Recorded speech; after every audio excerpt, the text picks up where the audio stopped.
You know, when you look at a modern property deed, it usually lists very strict boundaries. Right. Yeah. The fence line ends here, the neighbor's yard starts exactly there. It's a very human way of organizing what belongs to who.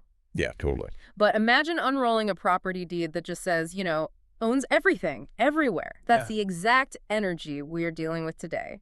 Welcome to our deep dive into Psalm 24. It's a massive text. It really is.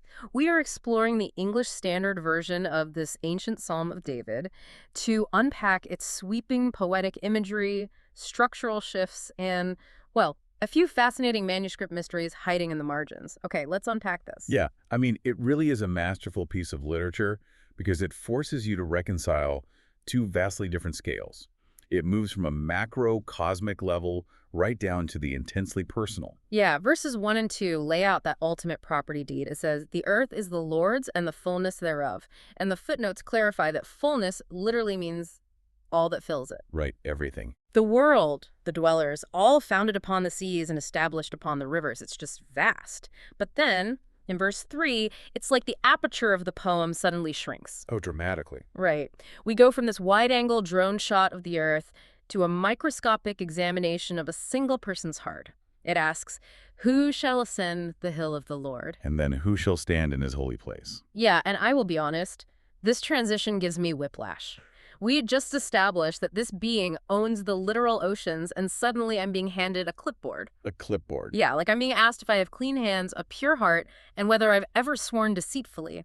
Why the sudden intimidation tactic? It feels like a rigorous VIP entry list. Well, if we connect this to the bigger picture, it's not actually about intimidation. I mean, Mm. it's about alignment. The text is bridging absolute creator authority with personal moral prerequisites. Okay, so how does that work?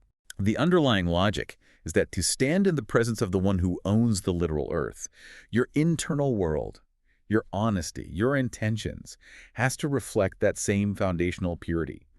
If you meet that standard, the text says you receive blessing and righteousness from the God of his salvation.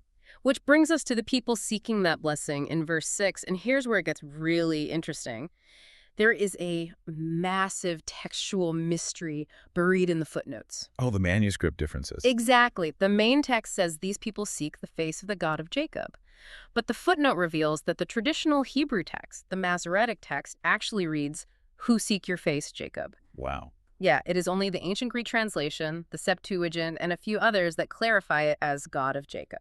What's fascinating here is how that single dropped word changes the entire theological target. Yeah. Think about how that shifts the meaning for a second. It's huge. Right? Are we seeking the actual face of God, which is a terrifyingly intimate concept? Oh. Or are we being told to look at the patriarch Jacob as the blueprint for how to be a seeker? That completely changes how you read the verse. And whether you're seeking Jacob's face or God's, the text forces you to stop and sit with that mystery. Because it drops in a Selah right there. Yes, that dramatic musical pause before snapping our attention straight to the gates. It is a brilliant structural pivot.